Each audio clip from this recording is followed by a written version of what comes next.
Liver का था।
இதோ நான் உங்கள் கல்லறைகளை திறக்கப் போகின்றேன்.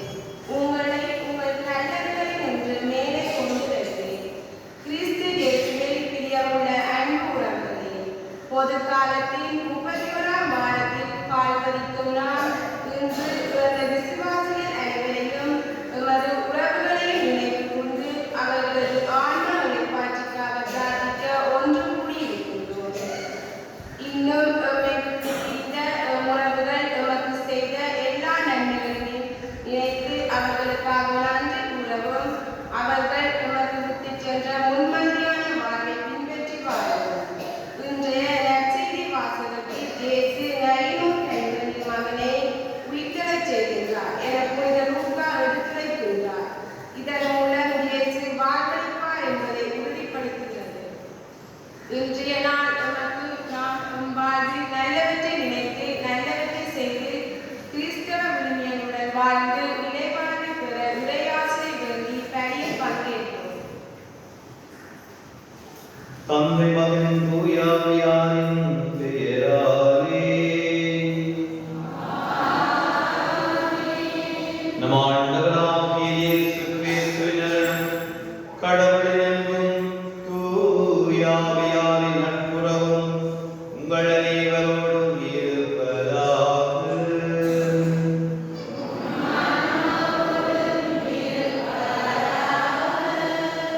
இயேசுவுக்குள் அன்பானவர்களே, இறந்தவர்களை நினைவு கூறுகின்ற இன்றைய விசேடமான நாளிலே எங்களோடு வாழ்ந்து இறந்த போன என்னுடைய பெற்றோர்கள், சகோதரங்கள், உறவுகள், எங்களுடைய ஆண் வழிபாட்டுக்காக இந்த பரிவழியாக நாங்கள் மன்றாடி சொல்லிக் கொள்வோம். அவர்களுக்கு ஆண்டவர் முடிவில்லா வாழ்வு வழங்கும்படியாகவும் அவருடைய பாவங்கள் ஒன்றை மன்னித்து அவர்களுக்கு இரக்கம் காட்டும்படியாகவும் இந்த திருத்தலையின் ஆற்றலுக்காக மன்றாடி சொல்லிக் கொள்வோம். சகோதர சகோதரிகளே, தூய மனிதர்களை கொண்டாட நாம் தவறு பெறும் பொருட்டு நாம் பாவங்களை ஏற்றுக்கொள்வோம்.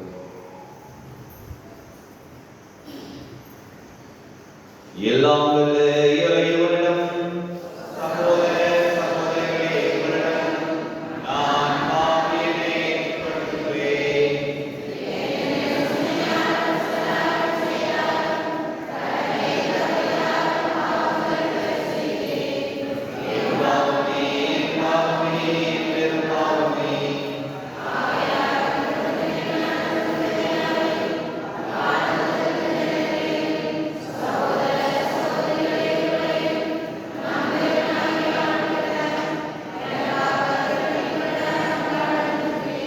எல்லாம் வல்ல இறைவன் நம்மை இரக்கம் வைத்து நம் பாவங்களை மன்னித்து நம்மை நிலை வாழ்வுக்கு அழைத்து செல்வாராக. ஆண்டவரே இரக்கமாயிரும். இயேசுவே இரக்கமாயிரும்.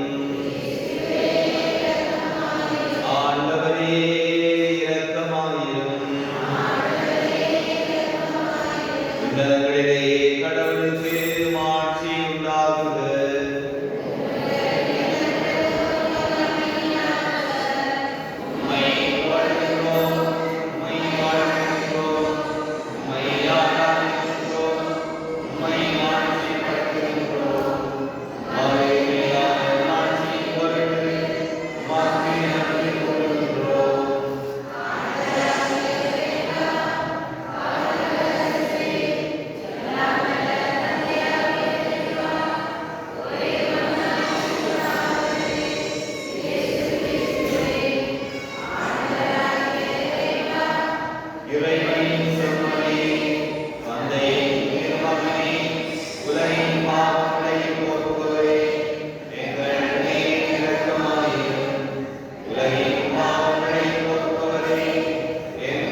மன்றாடுவோமாக.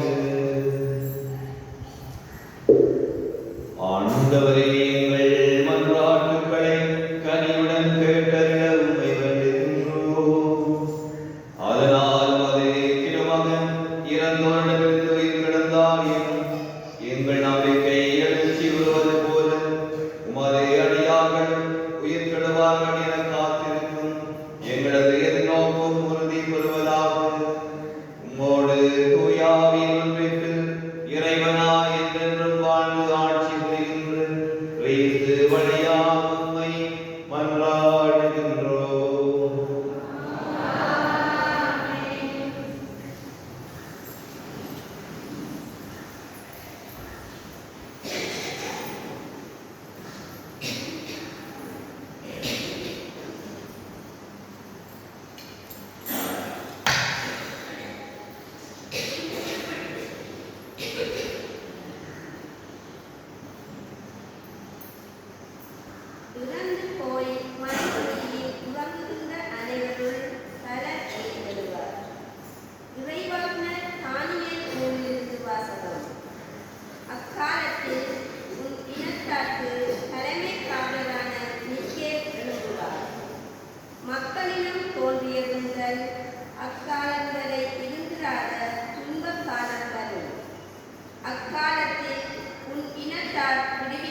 உயிர்த்தெழுதலும் வாழ்வும் நானே.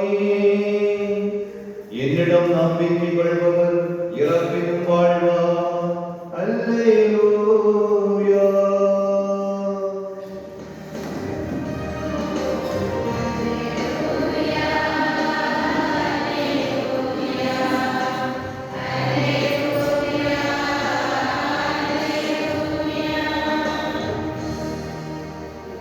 ஆண்டவர்களோடு இருப்பாராக.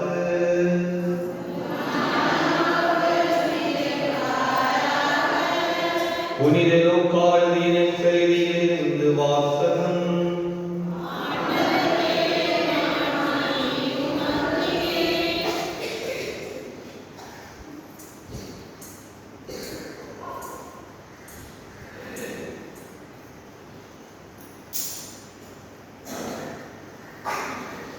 வாரத்தின் முதல் நாளில் சீடர்கள் இருவர் எருசலேமிலிருந்து ஏறத்தாழ 11 கிலோமீட்டர் தொலைவில் உள்ள ஒரு ஊருக்கு சென்று கொண்டிருந்தனர். அவ்வூரின் பெயர் எம்மாவூஸ். அவர்கள் இந்நிகழ்ச்சிகள் அனைத்தையும் குறித்து ஒருவரோடு ஒருவர் உரையாடிக் கொண்டே சென்றார்கள். இப்படி அவர்கள் உரையாடிக் கொண்டும் வினவிக் கொண்டும் சென்றபோது இயேசு நெருங்கி வந்து அவர்களோடு நடந்து சென்றார். ஆனால் அவர் யார் என்று அறிந்து உணர முடியாதவாறு அவர்கள் கண்கள் மறைக்கப்பட்டிருந்தன. அவர்கள் தாங்கள் போக வேண்டிய ஊரை நெருங்கி வந்தார்கள். அவரோ அதற்கு அப்பால் போகின்றவர் போல காட்டிக் கொண்டார். அவர்கள் அவரிடம், எங்களோடு தங்கும், ஏனெனில் மாறு நேரம் ஆயிற்று, பொழுது போயிற்று என்று கூறி கட்டாயப்படுத்தி அவரை இணங்க வைத்தார்கள். அவர் அங்கு தங்குமாறு அவர்களோடு சென்றார். அவர்களோடு அவர் பந்தியில் அமர்ந்திருந்த போது அப்பத்தை எடுத்து கடவுளை போற்றி விட்டு அவர்களுக்கு கொடுத்தார். அப்போது அவர்கள் கண்கள் திறந்தன. அவர்களும் அவரை அடையாளம் கண்டு கொண்டார்கள். உடனே அவர் அவர்களிடமிருந்து மறைந்து போனார். அப்போது அவர்கள் ஒருவரை ஒருவர் நோக்கி, வழியிலே அவர் நம்மோடு பேசி மறைநூலை விளக்கும் போது நாம் உள்ளம் பற்றி எரியவில்லையா என்று பேசிக் கொண்டார்கள். அந்நேரமே அவர்கள் புறப்பட்டு எருசலேமுக்கு திரும்பி போனார்கள். அங்கே 11 பேர் அவர்களோடு இருந்தவர்களும் குழுமி இருக்க கண்டார்கள். அங்கிருந்தவர்கள், ஆண்டவர் உண்மையாகவே உயிருடன் எழுப்பப்பட்டார், அவர் சீமோனுக்கு தோற்றம் அளித்துள்ளார் என்று சொன்னார்கள். அவர்கள் வழியில் நிகழ்ந்தவற்றையும் அவர் அப்பத்தை விட்டு கொடுக்கும் போது அவரை கண்டு கொண்டதையும் அங்கிருந்தவர்களுக்கு எடுத்து குறித்தார்கள். இது கிறிஸ்து வழங்கும் செய்தி.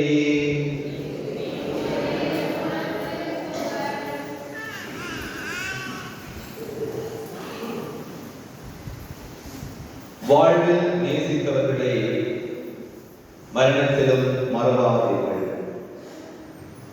இயேசுவுக்குள் அன்பார்ந்த சகோதர சகோதரிகளே, இன்றைய நாளானது இறந்த அனைத்து ஆன்மாக்களை நினைவு கொள்கின்ற நாளாக இருக்கின்றது. நாங்கள் அன்பு செய்த அன்பு பெற்றோர்கள், எங்களோடு உடன் பிறந்த உறவுகள், நாங்கள் அன்பு செய்தவர்கள், எங்களோடு வாழ்ந்தவர்கள் இந்த மண்ணுலகத்தை விட்டு பிரிந்தாலும் அவர்களோடு நாங்கள் ஒன்றாக சுபத்திலே இணைந்திருக்கின்றோம். அவர்களை அன்பு கூறி அவர்களுக்காக மன்றாடுகின்றோம் என்பதை எடுத்துரைக்கின்ற நாளாக இன்றைய நாள் அமைய பெற்றிருக்கின்றது. இன்றைய நாளுடைய சிறப்பான அம்சத்தை நாங்கள் சிந்தித்து பார்க்கின்ற பொழுது புனித அகஸ்தீனார் அழகாக சொல்வார், இறந்தவர்கள் எங்களை விட்டு முன் சென்றாலும் நாங்களும் அவர்களோடு ஒரு நாள் சங்கமமாவோம் என்பதை பற்றி அகஸ்தீனார் தெளிவாக சொல்வார். அதே போல அவர் சொல்வார், அவர்களுக்காக செபிப்பது என்பது ஒரு கடமை அல்ல, அது அன்பிலே ஆழமாக ஒரு உறவாக அவர் செய்கின்ற நிகழ்வு இருக்கிறது என்பதை அகஸ்தினார் தெளிவாக எடுத்துரைக்கின்றார். இன்று இறந்தவர்களை நினைவு கூறுகிற நாளிலே நாங்கள் இறந்தவர்களுக்காக செபிக்கின்ற ஒவ்வொரு விடயங்களும் ஏன் நாங்கள் அவர்களுக்காக செபிக்க வேண்டும், அவர்கள் என்னுடைய வாழ்க்கையை செய்த நன்மையான காரியங்கள் என்ன, அந்த நாள் எங்களுக்கு செய்கின்ற சொல்லுகின்ற செய்திகள் என்ன என்பதை பற்றி சிந்தித்து பார்க்கின்ற பொழுது பல வகையான விடைகளும் பல வகையான சிந்தனைகளும் இன்றைய இறைவார்த்தைகள் வழியாக ஆண்டவர் எனக்கும் உங்களுக்கும் சொல்கின்றார். இயேசுவுக்குள் அன்பானவர்களே, மரணம் என்பது ஒரு முடிவல்ல, அது நினைவாழ்வுக்குரிய கதவாக இருக்கின்றது. என்று யாரை மரணம் எப்பொழுது எந்த நேரத்தில் எவ்விடத்தில் எப்படிப்பட்ட நேரத்தில் வரும் என்பது எனக்கோ உங்களுக்கு தெரியாது. ஆனால் நாங்கள் ஒவ்வொருவரும் மரணத்தை எதிர்கொண்டுதான் ஆக வேண்டும். பிறக்கின்ற ஒவ்வொரு உயிர்களும் மரணம் என்பது அவர்களுக்கு கொடுக்கப்பட்ட அல்லது அவர்களுக்காக கிடைக்கப்படுகின்ற ஒரு பரிசாக இருக்கின்றது. எனவேதான் பல வேளைகளில் நாங்கள் மரணத்தை குறித்து பயப்படுகின்றோம், அஞ்சுகின்றோம், கலங்குகின்றோம். ஆனால் கிறிஸ்தவர்களாகிய நம்முடைய வாழ்க்கையிலே மரணம் என்பது ஒரு முடிவல்ல, அது நிலை வாழ்வுக்குரிய விண்ணக வாழ்வுக்குரிய ஒரு துறவுகோல் என்பதை நாங்கள் கிறிஸ்தவர்களாகி நாங்கள் முதலிலே புரிந்து கொள்ள வேண்டியவர்களாக இருக்கிறோம். எவ்வாறு ஆண்டவர் இயேசு கிறிஸ்து உயிர்த்தெழுந்தார் என நம்புகின்றோமோ அதே போல நாங்களும் ஒரு நாள் ஆண்டவரோடு உயிர்த்தெழப்பட்டு அவருடைய மாட்சியிலே பங்கெடுப்போம் என்பதுதான் இந்த நாள் நிகழ்ந்து கூறுகின்ற ஆழமான செய்தியாக இருக்கிறது. இன்று பல வேளை நாங்கள் கல்லறைக்கு சென்று எங்களோடு வாழ்ந்தவர்களை நினைவு கூறுகின்ற பொழுது அந்த கல்லறை எங்களுக்கு பல வகையான செய்திகளை சொல்லியிருக்கும். முதலாவதாக எங்களுக்கு அது சொல்லுகின்ற செய்தி என்னவென்றால் வாழ்வினுடைய நிலையாமையை பற்றி எங்களுக்கு தெளிவாக எடுத்துரைக்கின்றது. நாங்கள் பல வேளைகளிலே நாங்கள் அன்பு செய்தவர்கள் எங்களோடு வாழ்ந்தவர்களை ஆழமான முறையில் நாங்கள் அவர்களோடு பேச தவறியிருப்போம், மன்னிக்க தவறியிருப்போம், அல்லது அன்பு கூற தவறியிருப்போம். இன்று வரை ஏதாவது மனத்தாக்கங்களோடு நாங்கள் வாழ்ந்திருப்போம். அவருடைய கலர்களை நாங்கள் பார்க்கின்ற பொழுது ஏன் நான் இவ்வாறு வாழ்ந்திருக்கேன் என்கின்ற பல வகையான விடயங்கள், உணர்வுகள், கவலை போன்ற நிலைப்பாடுகள் இந்த வரை என்னுடைய உள்ளத்தை ஆட்கொள்ளும் என்பதை யாரும் மறுக்க முடியாது. எனவேதான் ஒவ்வொரு கலர்களையும் நாங்கள் பார்க்கின்ற பொழுது அது வாழ்வினுடைய நிலையாமையை பற்றி எங்களுக்கு தெளிவாக எடுத்துரைக்கின்றது. புனித பிரான்சிஸ் அசிசியார் அழகாக சொல்வார், மரணத்தை நான் என்னுடைய சகோதரி போல பார்க்கிறேன், ஏனெனில் அவற்றின் வழியாக நான் ஆண்டவருடைய அன்பு கரங்களுக்குள்ளே படுத்து மகிழ்ந்து உறங்குகின்ற ஒரு குழந்தை போல மரணத்தை நான் பார்க்கிறேன் என்று சொல்கிறார். இது எவற்றை எங்களுக்கு தெளிவாக எடுத்து வைக்கின்றது என்று சொன்னால், நாங்கள் மரணத்தை எதிர்கொள்கின்ற பொழுது எப்படிப்பட்ட வாழ்க்கையை நாங்கள் வாழ்ந்திருக்கிறோம், இந்த மரணத்தை நாங்கள் எவ்விதமாக நாங்கள் எதிர்கொள்கின்றோம். ரோபின் சர்மாவுடைய அழகான புத்தகத்தை சொல்லப்படுகிறது, நீங்கள் இறக்கின்ற பொழுது யார் உங்களுக்காக எழுவார்கள். அது எப்படிப்பட்ட அர்த்தத்தை எங்களுக்கு சொல்லுங்க சொன்னால், நாங்கள் சேர்த்து வைத்த சொத்துக்களோ, நாங்கள் சேர்த்து வைத்த பணமோ, அல்லது நாங்கள் சேர்த்து வைக்கின்ற பல வகையான நிலைப்பாடுகள் அல்ல, நாங்கள் செய்கின்ற சின்ன சின்ன செயல்கள், நாங்கள் வாழ்கின்ற பொழுது செய்கின்ற நன்மையான விடயங்கள் இன்று வரை பல உள்ளங்களை ஆட்கொள்ளும். அந்த உள்ளங்களை ஆட்கொள்ளுகின்ற நிலைகள் தான் அவர்கள் தான் எங்களை நினைத்து இறைவனுக்காக மன்றாடுவார்கள். ஏனெனில் நாங்கள் செய்கின்ற சேர்த்து வைக்கின்ற சொத்துக்கள் எங்களோடு வருவதில்லை, எங்களோடு பிறந்த உடன் பிறப்புகள் எங்களோடு வருவதில்லை. நாங்கள் செய்கின்ற நன்மையான காரியங்கள் தான் இறைவனுக்கு தருகின்ற பரிசுகளாக மாற்றம் அடைகின்றன. எனவேதான் இன்றைய நாள் எங்களுக்கு சொல்கின்ற செய்தி, நாங்கள் உலகத்திலே இருந்து இறந்து போனாலும் ஆண்டவருக்குரிய நன்மையான வாழ்வை நாங்கள் பெற்றுக்கொள்ள வேண்டும் என்றால் உலகத்திலே நன்மையான காரியங்களை நாங்கள் செய்ய வேண்டியவர்களாக இருக்கிறோம். அழகாக சொல்வார், நாங்கள் ஒவ்வொருவரும் இறக்கத்தான் பிறக்கின்றோம், இறக்கும் வரை இரக்கத்தோடு வாழ்வோம் என்று. எங்களுடைய குடும்பங்களுக்குள்ளே ஏராளமான பிரச்சனைகள், சவால்கள், ஒருவரை புரிந்து கொள்ள முடியாத நிலைப்பாடுகள், யார் தெரிகிறது என்ற போட்டிகள், மனநிலைகள், சண்டைகள், சச்சரவுகள் வலிந்து காணப்படுகின்ற இன்றைய குடும்ப வாழ்வுக்குள்ளே நிலையாமை நாங்கள் உணர்ந்து கொள்வோம் என்று சொன்னால், நாங்களும் ஆண்டவர் இயேசுவினுடைய உயிர்த்தெழுதலை மாட்சியோடு பங்குவதற்குரிய அந்த அழைப்பை ஆண்டவர் எனக்கு உங்களுக்கு தருவார். இரண்டாவதாக இதை நாள் எங்களுக்கு கூறுகின்ற ஆழமான செய்தி எதுவென்றால், நாங்கள் எங்களோடு வாழ்ந்தவர்களுக்காக செபிக்கின்ற பொழுது அவருடைய ஆன்மாக்கள் ஆண்டவருடைய சன்னிதானத்திலே மகிழ்ச்சியோடு இளைப்பாறும். புனித மரியாதையான அழகாக சொல்வார், நாங்கள் எங்களோடு வாழ்ந்து இறந்து போன ஒவ்வொரு அடியவர்களுக்காக செபிக்கின்ற ஒப்பு கொடுக்கின்ற ஒவ்வொரு திருப்பலிகளும் சபமும் ஒரு ஆன்மாவை ஆண்டவருடைய பாதத்திலே நித்தியத்தை காண்பதற்குரிய வழிகளை செய்கிறது என்று. எனவேதான் நாங்கள் நவம்பர் மாதத்திலே இறந்தவர்களுக்காக நாங்கள் செபிக்கின்ற பழக்கத்தை கொண்டிருக்கின்றோம். செபிக்கின்ற பழக்கம் 19ஆம் நூற்றாண்டிலே ஆரம்பமானது.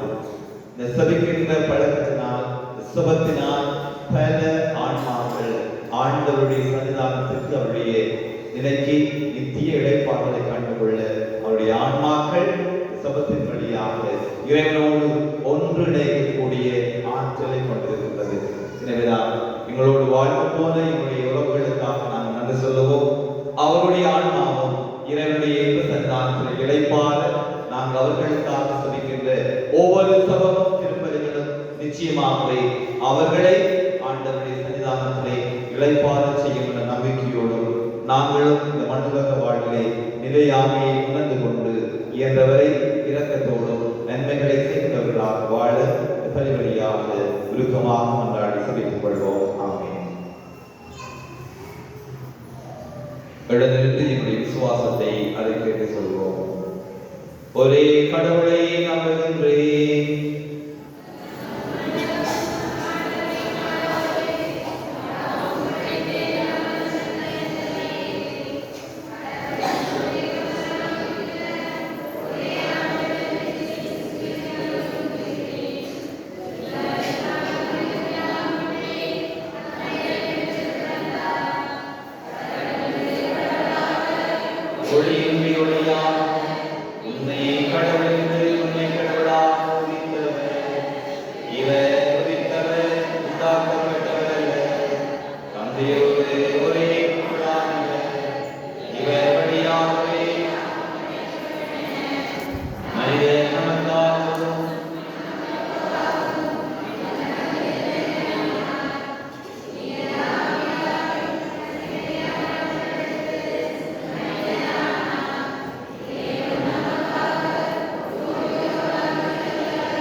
உங்களுக்கு கொடுக்கப்படும். ஆண்டவருடைய சன்னிதானம் நாடி தேடி வந்திருக்கின்ற எங்களுடைய தேவைகள் ஒவ்வொன்றுக்காகவும் விருப்பமாக இதனை பார்த்து கொண்டாடுவோம்.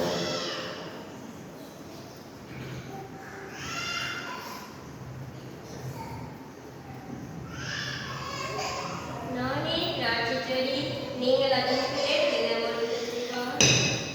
விட்டு சென்ற பணியினை திறம்பட ஆற்றுயான நீ தெரிந்து கொண்ட திருத்தந்தை ஆயர்கள் குருக்கள் துறவிகளை நிறைவாக ஆசீர்வதித்தருளும். அவர்கள் பணிவாழ்வில் ஏற்படும் சவால்களை வெற்றி கொள்ள தேவையான உடலுள்ள சுகத்தை கொடுத்தரல வேண்டும் என்றும் உமது பணியாற்றி இறந்த உமது தியாகருக்கு நித்திய பேரின்பத்தை கொடுத்தரல வேண்டும் என்று இறைவா உம்மை மன்றாடுகின்றோம். பாவிகளை நீதிமான்களாக மாற்றி வந்த இறைவா, எம்மோடு வாழ்ந்து எமக்கு பல நன்மைகளையும் நல்ல குணங்களையும் நல்ல மாதிரிகளையும் தந்து எம்மை விட்டு பிரிந்து சென்ற ஒவ்வொரு ஆன்மாக்களுக்காகவும் இவ்வுலக மனித பலவீனத்தால் செய்த எல்லா தீய செயல்களும் பாவங்களும் மன்னிக்கப்பட்டு புது வாழ்வு நிலையான மகிழ்ச்சியில் பெறும் நித்திய வாழ்வுக்கு பரிசாக அளித்தருள வேண்டும் என்று இறைவா உம்மை மன்றாடுகின்றோம். பாவிகள் அழிவது உமது விருப்பம் என்று, மாறாக அவர்கள் மனம் திரும்ப என்னிடம் வர வேண்டும் என்று அழைத்த இறைவா, நாங்கள் நீர் கொடுத்த பரிசுத்த மேன்மையை இழந்து பாவத்தில் மூழ்கி உம் அருளை இழந்து இருக்கின்றோம். மீண்டும் உங்காலம் வந்து உம்முடைய பிள்ளைகளாக வாழ வரம் தர வேண்டும் என்று இறைவா உம்மை மன்றாடுகின்றோம். நினைவாற்றலிக்கும் ஊற்றாகிய உறைவா, சிறுவர்கள் முதியவர்களுக்காக உம்மிடம் வருகின்றோம். கள்ளம் கபடமற்ற குழந்தை உள்ளங்களை மாசு கொண்ட இந்நவீன காலத்தில் இருந்து காத்திடவும், முதியவர்கள் இவ்வயதினில் தனித்து விடப்படாது உடல்நல சுகத்துடன் சந்தோஷமாக வாழ்க்கை வாழவும், குழந்தைகள் கல்வியில் முன்னேற்றம் காணவும், உமக்கும் பெற்றோருக்கும் உகந்த ஒழுக்கமுள்ள பிள்ளைகளாக வளர்ந்து வர வேண்டும் என்று இறைவா உம்மை மன்றாடுகின்றோம். ஒரு கணம் மௌனமாக உடைய சொந்த தனிப்பட்ட தேவைகளுக்காக கொண்டாடுகிறோம்.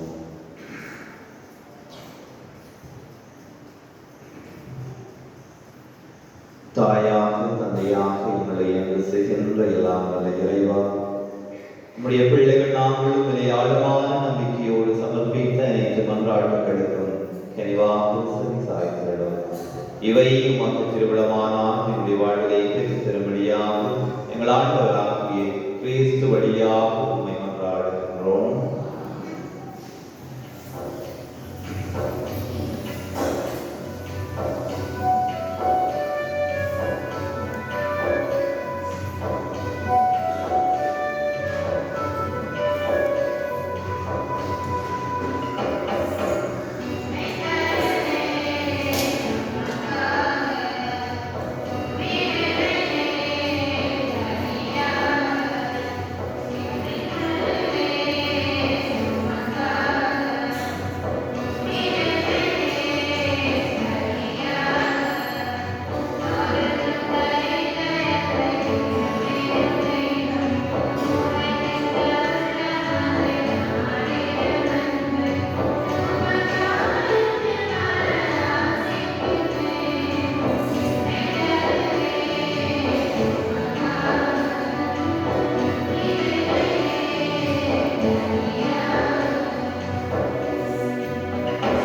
இதயங்களை மேலே எழுப்புங்கள்.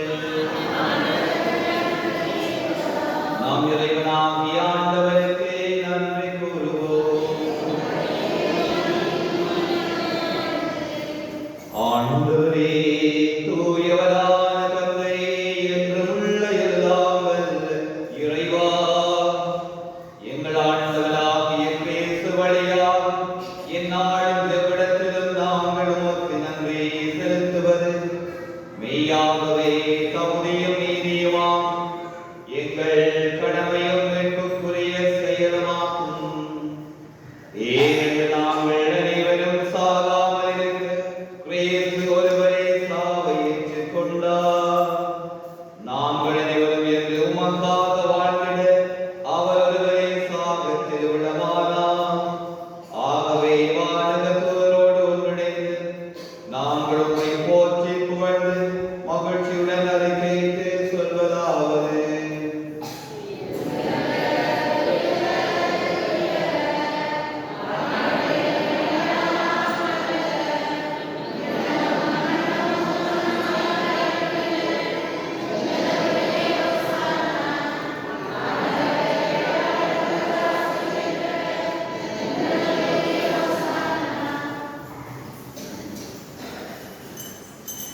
ஆண்டவரே, நீர் மெய்யாகவே தூயவர், தூய்மையனை திக்குமூற்று. ஆகவே உம்முடைய ஆவியை பொழிந்து இக்காணிக்கைகளை தூய்மைப்படுத்த உம்மை வேண்டுகின்றோம். இவ்வாறு எங்கள் ஆண்டவர் இயேசு கிறிஸ்துவின் உடலும் இரத்தமுமாக எங்களுக்கு இவை மாறுவனவாக.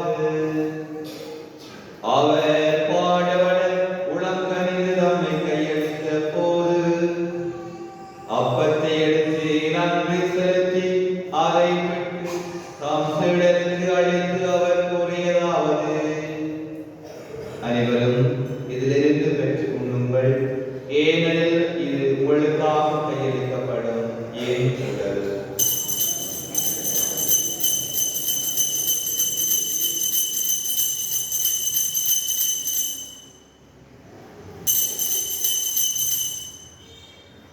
அவ்வண்ணமே இரவு விருந்து அருந்திய கிண்ணத்தையும் எடுத்து மீண்டும் உமக்கு நன்றி கூறி தாம் சீடர்களுக்கு அழைத்து அவர் கூறியதாவது: அனைவரும் இதிலிருந்து பெற்று பருகுங்கள், ஏனெனில் இது புதிய நிலையான உடன்படிக்கைக்குரிய இரத்தத்தின் கிண்ணம்.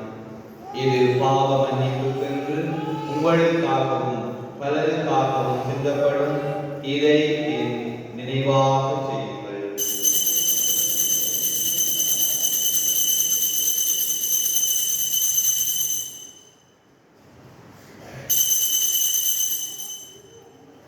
நம்பிக்கையின் மறைபொருள்.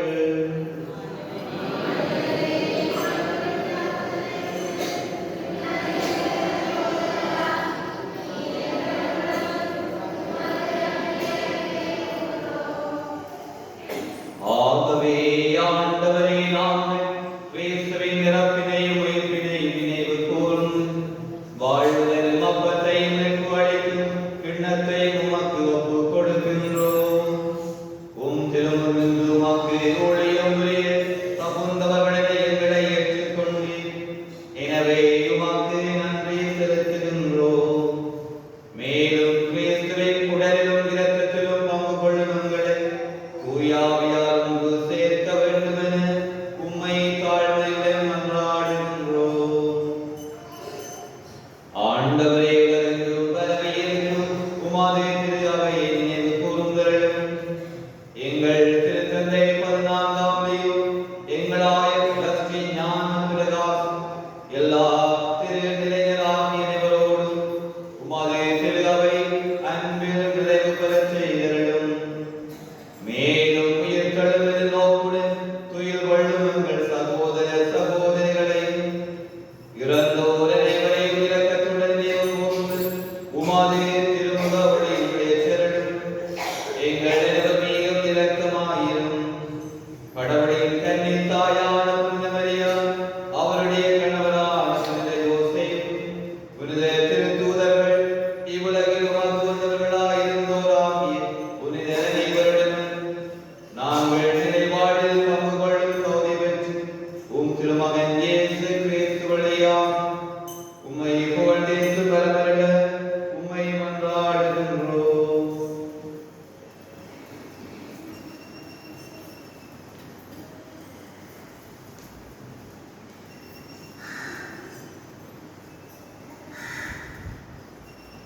இவர் வழியாக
நாங்கள் நோக்கி இருக்கும் பேரின்பத்திற்காகவும் எமட்பதாகிய இயேசு கிறிஸ்துவின் வருகைக்காகவும் காத்திருக்கின்றோம்.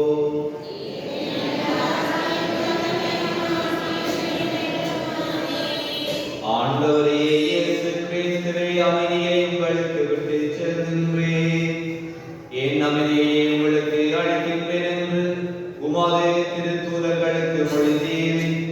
எங்கள் பாவங்களை பாராமல் உமது திரு அவையின் நம்பிக்கையை கண்ணோக்கி உமது திருவிழத்திற்கு ஏற்பதற்கு அமைதியை ஒற்றுமையும் அளித்திருக்கிறார். என்றென்றும் வாழ்ந்து ஆட்சி செய்கின்றவர் நீரே.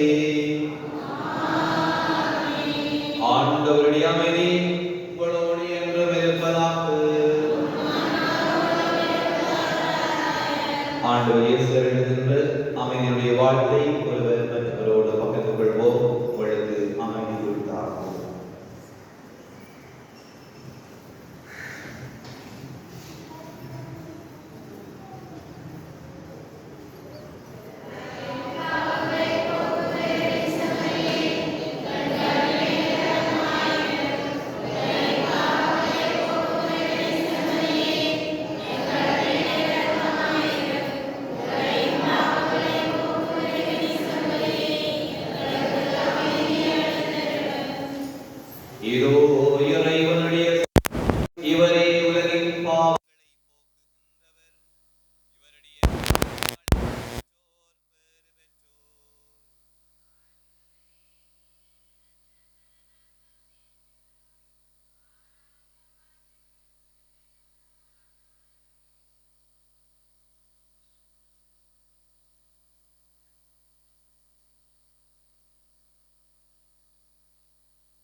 ஒவ்வொருவரையும் நிறைவாக ஆசீர்வதிப்பாராக. சென்று வாழுங்கள், திருப்பலி நிறைவேறிற்று. அமர்ந்துகொள்வோம். ஒரு சில அறிவித்தல்கள். வழமை போல மரக்கல்வி வகுப்புகள் இடம்பெறும் என்பதை அறியப்படுகின்றோம். பங்கு தந்தை அவர்கள் நாளை முதல் அதாவது குருக்களுக்கான வருடாந்த தியானத்திலே பங்கெடுக்க செல்ல இருக்கின்ற காரணத்தினால் இந்த நாட்களிலே பங்கு பணியிலே இருக்க மாட்டார். ஏதாவது உங்களுக்கு அவசர தேவைகள் ஏற்படின் ஆலய பொருளாளரை தொடர்பு கொள்ளும்படியாக கேட்டுக்கொள்ளப்படுகின்றீர்கள். இவ்வாரத்திற்கான நாட்திருப்பலிகள் வழமை போல இடம்பெறும். எதிர்வரும் ஞாயிற்றுக்கிழமை நெபார்ட் நிறுவனம் கடல் தொழிலாளர்களை சந்திக்க விரும்புவதால் அனைத்து கடல் தொழிலாளர்களும் இக்கலந்துரையாடலில் பங்கு கொள்ள அழைக்கப்பட்டுள்ளீர்கள். மாதா சந்திப்பு மாதத்தில் மாதா கூட்டத்திற்கு காணிக்கையாக 1,96,010 ரூபாய் சேர்ந்துள்ளது. ஏனைய விவரங்கள் எதிர்வரும் மாதா கூட்டத்தில் தெரிவிக்கப்படும். எதிர்வரும் வியாழக்கிழமை அன்று 6/11/2020 அன்று பிற்பகல் 4:30 மணிக்கு மாதா கூட்டம் நடைபெறும். அனைவரையும் தவறாது சமூகம் தரும்படியாக கேட்டுக்கொள்ளப்படுகிறீர்கள். புதன்கிழமைகளில் சதா சகாய மாதா நவநாள் நடைபெறும். கிறிஸ்தோபர் மேரி